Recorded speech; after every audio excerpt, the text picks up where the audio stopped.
ஸ்கந்தாஸ் இந்த யூடியூப் சேனலில் இப்போ நம்ம விஷாரத் உத்தராத் செகண்ட் பேப்பருக்கான இம்பார்ட்டன்ட் லிஸ்ட்டு தான் பார்க்க போகிறோம்.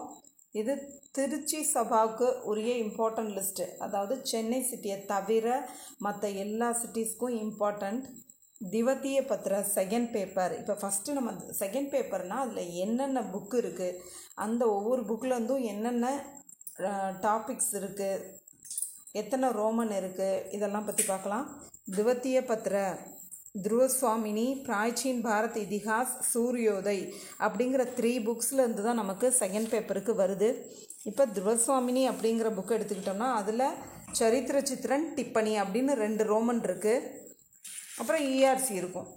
டோட்டலி 3 ரோமன்ஸ்: சரித்திர சித்திரன், டிப்பணி, இஆர்சி. அடுத்து சூரியோதய்னு புக் எடுத்துக்கிட்டோம்னா இந்த புக்கோட பேரே சூரியோதய். இந்த ஸ்டோரி பெஸ்ட்டான ஸ்டோரியாக இருக்கிறதுனால இந்த ஸ்டோரியோட நேமையே இதுக்கு வச்சுட்டாங்க.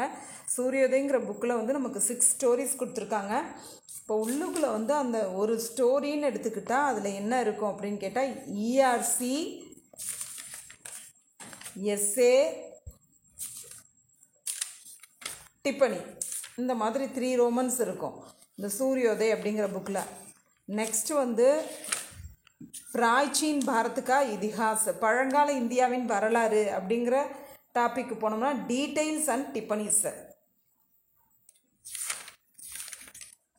அவ்வளவுதான். இந்த செகண்ட் பேப்பரில் இத்தனை ரோமன்ஸ் தான் இருக்குது. இதில் செகண்ட் பேப்பரோட மாடலை நம்ம எடுத்துக்கிட்டோம்னா செகண்ட் பேப்பர் அது என்ன மாடலில் வருது அப்படின்னு பார்த்தீங்கன்னா கொஷின் பேப்பர் மாடலை இப்போ நம்ம பார்க்கலாம். First Roman ERC. இது துருவஸ்வாமினி அப்படிங்கிற புக்கிலேருந்து வரக்கூடிய இஆர்சி.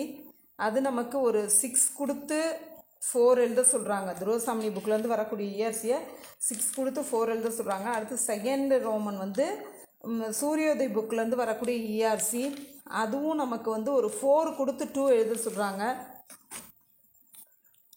ஃபஸ்ட்டு இந்த துருவஸ்வாமினி இஆர்சிக்கு 20 மார்க்ஸ் வந்துடுது. அதை நல்லா நம்ம தரவு பண்ணிட்டோம்னாலே அதில் நல்ல மார்க் எடுக்க முடியும். அடுத்து 10 மார்க்ஸ் இந்த சூரியோதய் இஆர்சி.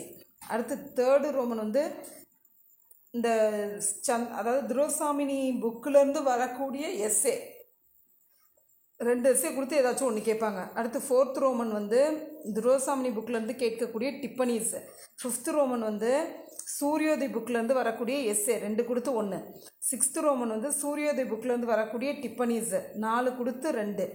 அடுத்து 7th ரோமன் இந்த ஹிஸ்ட்ரி புக்கிலேருந்து வரக்கூடிய டீட்டெயில், 2 கொடுத்து 1. 8th ரோமன் ஹிஸ்ட்ரி புக்கிலேருந்து வரக்கூடிய டிப்பனீஸ், 2 கொடுத்து 1.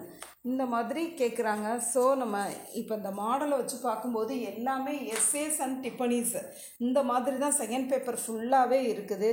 இஆர்சி ஒரு 30 மார்க்ஸு, மற்ற எல்லாமே எஸ்ஏஸ் அண்ட் டிப்பனீஸ் தான். நம்ம பக்கம் பக்கமாக எழுத பழகிக்கணும். இப்போ ஒரு 10 மார்க்ஸ்னால் ஒரு 2 பேஜஸ், 5 மார்க்ஸ்னால் ஒரு 1 பேஜ், இந்த மாதிரி நம்ம எழுத பழகிக்கணும். அந்த மாதிரி அதை டைமிங்குள்ளேயும் நீங்கள் இப்போ டைம் செட் பண்ணிவிட்டு இப்போ 3 ஹவர்ஸ்க்குள்ளே நம்ம இதை முடிக்கணும் அப்படின்னு சொல்லி டைம் செட் பண்ணிவிட்டு எழுதி பழகணும். இப்போ ஒரு துருவஸ்வாமினி அப்படிங்கிற ஒரு 15 மார்க் எஸ்ஏனா அதுக்கு ஒரு 20 மினிட்ஸ், அந்த மாதிரி 3 ஹவர்ஸை நீங்கள் இத்தனை மார்க்குக்கு இவ்வளோ நிமிஷத்தில் நம்ம எழுதணும் அப்படிங்கிற மாதிரி செட் பண்ணி எழுதி பழகுங்க. நீங்கள் என்ன தான் நிறைய படிச்சிருந்தாலும் அந்த டயத்துக்குள்ளே எழுதுறதுக்கு தான் மார்க்கு, அதனால் டயத்தையும் ஃபாலோ பண்ணி பழகுங்க. இப்போ விஷாரத் உத்தராத் இது சென்னையை தவிர மற்ற எல்லா சிட்டிஸ்க்கான important. Visharad Uttarardh second paper.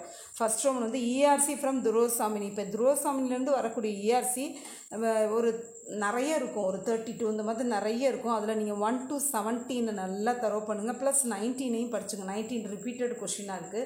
So 1 to 17 + 19. இப்போ இந்த மாதிரி துருவஸ்வாமினி இஆர்சி அப்படின்னா என்ன, அதில் உள்ள கேரக்டர்ஸ் துருவஸ்வாமினி சந்திரகுப்தன்கிட்ட சொன்னதாக இருக்கலாம், இல்லை ராமகுப்தன் துருவஸ்வாமிகிட்ட சொன்னதாக இருக்கலாம். இந்த மாதிரி அவங்க சொன்ன அந்த டயலாக்ஸ் தான் கொடுத்துருப்பாங்க. அதை வாட்ச் பார்த்து யார் யார்கிட்ட சொன்னது, இதுக்கு என்ன மீனிங், இது மட்டும்தான் நம்ம நம்ம எழுத போகிறோம். இது ஒன்றும் பெரிய எஸ்ஸே மாதிரிலாம் கிடையாது. நீங்கள் வாசித்து பார்த்தாலே ரொம்ப ஈஸியாக இருக்கும். அதனால் இந்த துரோசாமணி இஆர்சி எல்லாம் படிங்க. அடுத்து செகண்ட் ரோமன் சூரியோதய் புக்லேருந்து வரக்கூடிய இஆர்சி. இதில் வந்து மொத்தம் ஒரு 6 ஸ்டோரிஸ் இருந்தால் கூட நான் வந்து ஒரு ஃபஸ்ட்டு 3 ஸ்டோரிஸ்க்கான இஆர்சியை மட்டும் படிங்க அப்படின்னு நான் சொல்கிறேன். சூரியோதய் இஆர்சி, உதயன், ரிஷேஸ்வரி, இந்த 3 ஸ்டோரிஸில் உள்ள இஆர்சியை மட்டுமே நல்லா தரோ பண்ணிங்கனாலே போதும். தேர்டு ரோமன் துரோசாமணி புக்கிலேருந்து வரக்கூடிய எஸ்ஸே. இதில் வந்து சந்திரகுப்த ஷிகர் சுவாமி இது ரெண்டுமே இம்பார்ட்டண்ட்டாக இருக்குது. ஆனால் கான்ஃபிடெண்ட்டாக சந்திரகுப்த வந்துடும். இதை நல்லா மெமரி பண்ணி எழுதி எழுதி பார்த்து ப்ராக்டிஸ் பண்ணுங்கள். நம்ம தான் நல்லா படிச்சிட்டோமே அப்படின்னு சொல்லிட்டு இருந்தோம்னா எழுதும்போது நிறைய ஸ்பெல்லிங் மிஸ்டேக்ஸ், அப்புறம் நிறைய லைன்ஸ் எல்லாம் மறந்து போகிற மாதிரி இருக்கும். அதனால் ஒரு தடவைக்கு 4 தடவை எழுதி பார்க்கும்போது தான் அந்த எஸ்ஸே நம்ம எக்ஸாமில் நல்லா எழுத முடியும். ஃபோர்த்து ரோமன் வந்து டிப்பனீஸ் வந்து இந்த துருவசாமி புக்லேருந்து வரக்கூடிய டிப்பனீஸு இந்த 4ஐயும் நல்லா தரவு பண்ணாலே போதும், நல்ல மார்க் எடுத்துடலாம். அடுத்து ஃபிஃப்த்து ரோமன் சூரியோதய் புக்லேருந்து வரக்கூடிய எஸ்ஸே, சூரியோதய், மாயோபியா, இந்த 2 எஸ்ஸேஸையும் நல்லா தரவு பண்ணுங்கள். சிக்ஸ்த்து ரோமன் டிப்பனி ஃப்ரம் சூரியோதய், சூரியோதயிலேருந்து வரக்கூடிய டிப்பனிஸ். இதில் நிறைய டிப்பனிஸ் இருந்தாலும் நான் வந்து உங்களுக்கு ஒரு 8 டிப்பனிஸ் படிக்க சொல்லியிருக்கேன். ஆச்சாரிய சஷாங்க், செகண்ட் ஒன் வந்து Nirjharni, third one Vasavadatta, fourth one Manju Ghosha, fifth one Tathagat, sixth one Vibhandak, seventh one Aparajita, eighth one Radheshyam Sharma. அடுத்து செவன்த் ரோமன் வந்து ஹிஸ்ட்ரி டீட்டெயில்ஸு. इतिहास लेखन में भारत की प्रागैतिहासिक, थर्ड वन வந்து सिंधु घाटी सभ्यता, फोर्थ वन आर्य सभ्यता, फिफ्थ वन मौर्य सम्राटों, सिक्स्थ वन कनिष्क की महानता, सेवंथ वन गुप्तकालीन शासन, एट्थ वन मौर्य साम्राज्य, नाइन्थ वन हर्षवर्धन की महानता. அடுத்து ஹிஸ்ட்ரி டிப்பனீஸில் வந்து ஒரு 1 to 15 டிப்பனீஸு. இது என்ன டீட்டெயிலும் படிக்கணும், டிப்பனியும் படிக்கணும் அப்படின்னு சொல்லி இது ஒரு டஃப்பாக ஃபீல் பண்ணாதீங்க.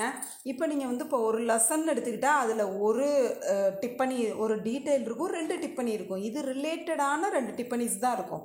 இப்போ எக்ஸாம்பிளுக்கு பாருங்கள், ஆரிய சபியத்தா அப்படின்னு எடுத்துக்கிட்டோம்னா ஆரிய சபியத்தா, ஆரியர்களோட பண்பாடை பற்றி ஒரு டீட்டெயில் இருக்கும்.